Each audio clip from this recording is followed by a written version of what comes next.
Te tika prezentēts mākoņu pakalpojumu prototips. Varbūt paskatīt, kas tur ietilpst un kas būs, teiksim, kad tas apmēram būs pieejams Latvijas uzņēmējiem. Jā, tad šobrīd mēs esam sagatavojuši prototipu, kuru arī demonstrējam Latvijas Telekom dienās, un šobrīd prototipā ir iekšā pieejami, varētu teikt, visi standarta Microsoft rīki, respektīvi Microsoft Office, Exchange, SharePoint un Microsoft komunikācijas serveris.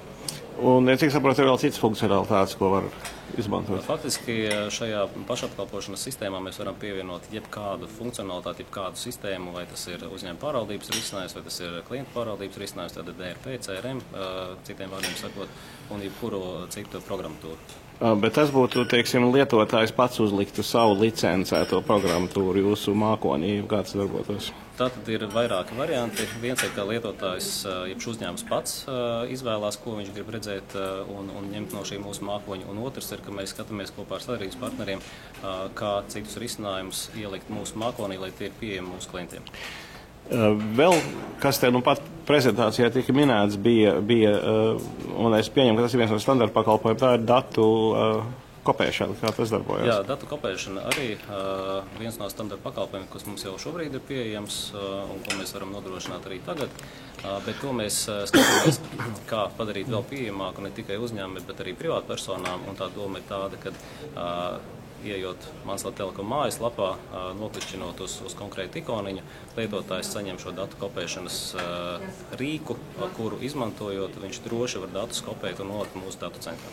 Tā ir aktīva kopēšana vai tā ir arī automatizēta kopēšana? Tā ir automatizēta kopēšana. Tad brīdī, kad lietotājs pieslēdzās pie tīkla, notiek automātiska sinhronizācija, ja šie faili un šī informācija ir tikusi iepriekš aiztikta un rediģēta. Cik es saprotu, šo pakalpojumu prototipa veidā, kā viņš tika demonstrēts, varēs pasūtīt internetā. Varēs vienkārši atvērt weblapu, uzklikšķināt un viss būs gatavs. Jā, tieši tā mēs arī esam plānojuši. Un mūsu skatījumā tas ir ļoti ērts veids, kā lietotāji var tik klāt paši pamēģināt, paskatīties un mēneša beigās arī saņemt rēķinu, tā teikt, elektroniskā veidā par to, ko viņi ir izmantojuši.